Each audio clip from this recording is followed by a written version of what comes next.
ముద్దలో కోడిగుడ్డు ఉంటుంది. చాలా ఎమ్మిగా ఉంది. కావాల్సిన పదార్థాలు చూద్దాం. టమాటాలు చిన్నగా కట్ చేసుకోండి. చాలా చిన్నగా కట్ చేసుకోండి. ఎంత కుదిరితే అంత. 4 టమాటాలు, 3 కోడిగుడ్లు ఉడకబెట్టుకొని తొక్కు తీసి పెట్టుకున్నాను. 1 ఉల్లిపాయ, 4 పచ్చిమిరపకాయలు కట్ చేసుకొని పెట్టుకున్నాను.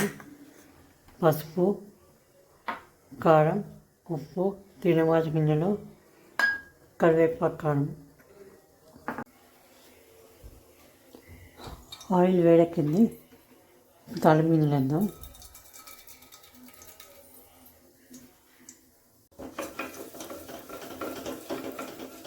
కొంచెం వేగాయి.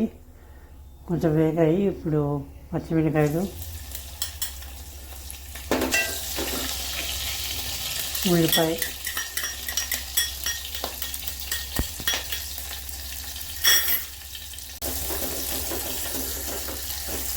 కొంచెం ఉప్పు.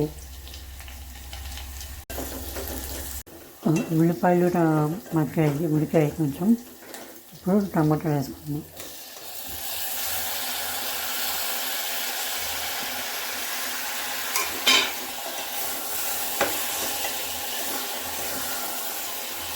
ఇప్పుడు కొంచెం పసుపు వేసుకుందాం. టమాటాలు కొంచెం ఉడికి కొంచెం ఆయిల్ తేలేదాకా ఉడకాలి. సో టైం పడుతుంది. ఈలోపు మనం కోడిగుడ్డు కట్ చేసుకున్నాము.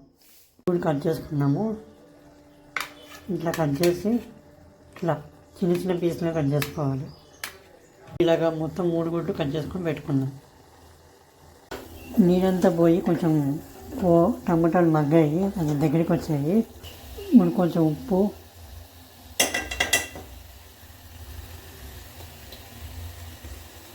కారం. నేను పచ్చిగా ఎక్కువ వేసాను కాబట్టి కారం తక్కువ వేస్తున్నాను. ఇప్పుడు కొంచెం నీళ్ళు పోయండి.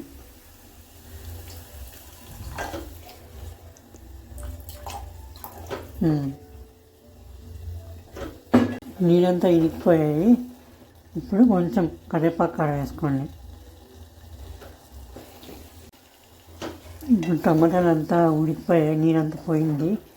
ఇప్పుడు కోడిగుడ్లు వేసుకుందాం. చాలా బాగుంటుంది టేస్ట్ అయితే.